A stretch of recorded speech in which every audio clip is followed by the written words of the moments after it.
Dados ngoten nggih kula niku pun ngaji kalian wong alim-alim kathah, maca kitab nggih pun kathah. Dados kula warai iki sirine makna Quran ngeten iki. Jika ada makna Quran yang terkait fisika atau matematika atau apa saja, iku yakinkan bahwa itu pendapat Anda. Kula baleni nggih, kula ngomong nang ngarepe pangeran, iki kula tanggung jawab. Nah ana ayat Quran sing terkait fisika, bisa dibuktikan sekarang juga di zaman akhir. Niku kudu mbok maknani sesuai keyakinan. Tapi kowe aja darani iku maknane pangeran. Kowe yakin iku makna sing cara kowe, tapi kowe aja darani iku maknane pangeran. Jadi misalnya mau Allah dawuh kan al-misbahu fi zujajah. Zujajah tetep maknane mau kaca tok. Kula baleni, kula kan apa ayate nggih. Misale jelas nggih, al-misbahu fi zujajah. Zujajah maknane napa? Kaca. Kita sepakat kan zujajah maknane napa? Kaca. Az-zujajatu ka'annaha kaukabun durriyun yuqadu min syajarah. Lah, makna fatilah ku dawuhe mufassir. Makna umbubah nggih dawuhe mufassir. Dadi akhirnya dadi makna sentir ku gara-gara mufassir. Paham nggih? Eling-eling nggih. Dadi umpama iku keliru ora kelirune Quran, kelirune mufassir. Dadi riyen ulama Kudus. Dadi walhasil ini kula cerita. Mari kula cerita teng mriki bingung nggih. Nek etika wong Jawa cerita ora oleh nyebut jeneng. Nek etika ahli hadis jeneng kudu disebut, nek ora dadi hadis majhul. Paham nggih? Kula baleni ya, nek pendapate kesepakatan ahli hadis, nek cerita ilmu kudu jenenge disebut. Nek cara etika Jawa, nek sing nyerempet-nyerempet miring iku ora oleh napa disebut. Jadi di Kudus itu pernah ada perdebatan kiai ini alim, gurune ya alim. Tapi muridnya itu ketoke luwih alim, alim banget. Sing gurune yakin wong munggah bulan ora mungkin. Zaman Armstrong, Karen Armstrong ini sing munggah bulan pertama sebentar. Neil Armstrong nggih. Neil Armstrong. Zaman kula jek alit. Tapi kula alit lah anake kiai putune kiai dadi krungu-krungu perdebatane. Ora mungkin. Wong Nabi Muhammad sing kekasih pangerane munggah langit kangelane koyo ngono mbek Jibril. Apa meneh iki wong kafir gak mungkin iso munggah bulan. Wong bulan ning langit sab keempat. Wes duwalil. Jadi muridnya mungkin. Pokoknya mungkin. Jadi gurunya mendalil Quran, dalil hadis. Muridnya tetap mungkin. Suwengi debat. Bareng debat mulai bar Isya sampai jam 3 ora putus. Suwe-suwe gurune kakuati mbek mutung. Pokoknya cara aku ora mungkin. Nggih pun Mbah nek cara jenengan gak mungkin. Alhamdulillah ampun putus nih. Lu kok nanya aku? Lagi tapi kisah nyata. Iku mutawatir ning antar kiai. Kowe nanya aku ya. Mboten, Mbah. Pokoke nek cara jenengan ra mungkin pun kula setuju. Nek sementing cara kula tetep mungkin. Akhirnya gurune balen, "Wong ajak debat lah." Mboten pun taslim niki pun bener. Jenengan muni cara kula niku pun bener. Jenengan muni cara kula wis bener. Cara jenengan gak mungkin, cara kula mungkin. Lho nek kowe wis taslim kok mulai mau debat. Lho masalahe jenengan muni cara Allah. Padha ora roe kersane Allah, Pak. Ora kacer. Murid kok ora kacer. Dekne mau muni ra mungkin menurut Allah, menurut Rasulullah men dalil Quran, dalil hadis. Lha iku kula sing ra trimo. Ora mesti nek cara Allah ngoten, jenengan yo ora ro Allah. Padha ora roe. Lah nek muni jenengan cara kula mboten napa-napa niki. Cara jenengan ra mungkin, cara kula mungkin. Lah dalam hal ini semua ulama sepakat bener muridé. Karena zaman Sayyidina Umar radhiyallahu anhu ketika beliau sering benar. Kalau ulang-ulang ya. Zaman Sayyidina Umar Sugeng ketika beliau sering benar, tiap keputusannya itu sampai dikultuskan hadza hukmullah. Ini hukumnya Allah. Akhirnya Sayyidina Umar duka pidato la taqulu hadza hukmullah wa qulu hadza hukmu Umar. Kamu jangan pernah bilang ini hukumnya Allah, tapi bilang ini keputusan Umar. Karena kalau benar bisa keputusannya Allah, kalau salah biar tetap keputusannya Umar. Betul. Ada beberapa keputusannya Umar yang diyakini salah terus dirubah. Bahkan zaman Umar cek Sugeng. Sing masyhur ge masalah hajariyah, masalah yang miyah ning bab napa faraid. Jadi ning bab faraid itu ngeten, pokoke tak terangno nggih.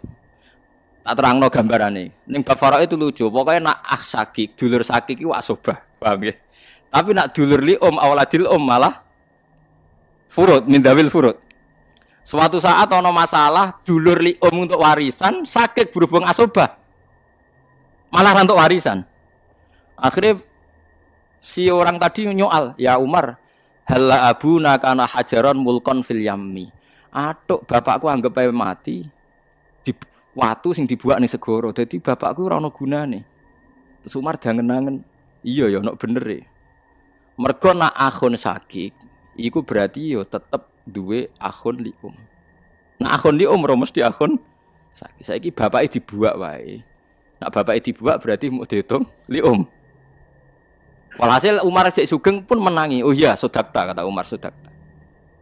Intinya gini ya, apapun hebatnya ulama, Anda jangan pernah bilang itu hukumnya Allah. Dalam hal ijtihad loh ya, dalam hal apa? Ijtihad. Karena bisa salah. Mulane muridnya mau muni. Lah itu zaman Nabi Sugeng ketika Sa'd bin Ubadah jadi pemimpin nggih ngoten. Jika Anda perjanjian sama orang kafir, maka kamu jangan pakai nama Allah. Pakailah atas nama kamu. Karena jika perjanjian ini dilanggar lebih ringan karena hanya atas nama kamu. Tapi kalau atas nama Allah, kalau dilanggar itu berat. Sehingga mulai ketika Nabi ngendikan itu jadi mentalnya Sayyidina Umar sampai jadi mentalnya sakniki. Semua ulama niku kalau masalah ijtihad jangan pernah bilang itu hadza hukmuwah karena nanti ngatasnamakan apa? Tuhan. Tapi muni ini keputusan saya. Ya kadang ketok salah. Iku lho sing nyata nggih min alakin Gusulo gadah trauma tenan. Khalaqal napa Iqra bismi rabbikal ladzi khalaqal insana min alaq.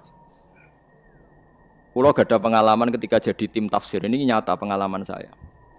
Pak Quraisy Shihab itu min alakin itu ditafsiri zigot. Zigot itu semacam jenis pokoknya wong Arab itu macamnya kholaya. Jadi mani, sperma itu ada sekian ribu zigot. Nah itu yang berhasil naik ke dinding rahim itu dianggap zigot yang sukses. Terus ini nanti janin. Jadi embriologi yang jadi apa? Janin. Yang enggak berhasil naik di dinding rahim nanti hilang. Nah, hasil zigot ini naik, terus ada yang menempel. Lah menempel itu bahasa Arabnya aliko ya'liku alakon. Nah, sehingga orang-orang dokter modern di Al-Azhar, di Syria, di mana-mana maknane alakin zigot sing menempel. Kiai kuno kadung maknani segumpal darah. Wah iku nak ning Mesir Al-Azhar diguyu, segumpal darah kluron. Dadi guyonan segumpal darah itu dadi apa? Karena menurut teori medis dalam proses embriologi itu tidak pernah melewati segumpal apa? Darah. Mulai sperma itu nggak pernah mengalami segumpal darah untuk jadi apa? Janin. Makanya kalau sampean baca terjemah saya di UI itu alak itu ya tak maknani sesuatu yang menempel. Mergo ape maknani segumpal darah wis kadung kula nanti diskusi sama pakar-pakar tafsir seluruh dunia ra trimo Indonesia. Lah zaman Said Ramdan Al-Buti Sugeng niku murid-muridnya kula surati kan kata sing kanca kula takon-nakokno zaman Said Ramdan Al-Buti Sugeng. Ya beliau akhirnya cerita, saya pernah tanya dokter muslim yang soleh, apa betul dalam proses janin itu ada segumpal darah? Mereka tertawa-tawa. Yang ada itu kholaya itu tadi semacam zigot sing nempel, nggak ada proses segumpal apa darah. Nah, sehingga kalau Anda maknani min alakin itu segumpal darah itu makna Anda jangan nyalahkan Quran. Maksudnya kalau Anda itu paham ya? Quran hanya bilang alak segumpal darah itu. Sampeyan sing maknani kan paham ya? Karena secara bahasa ya mungkin loh. Aliko ya aliku alakon pokoknya sesuatu sing nopo nempel kados teng alfiah wa ulqatun hasilatun kan ulqah sesuatu sing kula ki nate dibantah ki berarti jenengan tentang Quran. Wong ning Quran jelas Gus manusa digawe saka segumpal darah. Aku hafal Quran ra ono kata segumpal darah wis omong. Sing ono khalaqal insana min ala. Endi Quran segumpal darah endi gak itu. Lah itu kadang klirune kita sing nentang makna segumpal darah darane nentang Quran, padahal ono ning Quran lafaz segumpal darah. Ya kira-kira gitu, tapi kula gadah khilah, gadah alasan luwet. Saya tetap setuju sama kiai-kiai maknane segumpal darah. Karena dalam balaghah itu sah saja ngomong dengan jenis, misalnya ruhin diciptakan dari darah. Ruhin diciptakan dari tanah. Artinya jenis yang ada pada ruhin itu darah atau jenis yang ada pada ruhin itu ada unsur tanah. Tapi kowe aja tau di keyakinan nak manusa digawe lewat proses segumpal apa? Karena kita tahu kan awalnya sperma terus dari sekian ribu zigot yang bisa naik ke dinding rahim yang jadi napa janin. Nah itu contohnya kayak gitu. Mulane murid ini kita anggap pinter tenan. Bareng jam 3 wis kesel. Pokoke cara aku ra mungkin pun Mbah niki pun clear niki pun clear. Sing penting jenengan apa muni qala Allahu taala niku. Akhire Masalahnya mau dibantah ternyata perkara ini sidik-sidik dalil qala Allah taala. Paham ya? Terus niki penting kula aturaken. Dadi aja geman ke darani wong nentang Quran. Jarang nak wong Islam. Nak nentang maknane Quran mungkin mereka subjektivitas mufassir. Nggih subjektivitas to mufassir.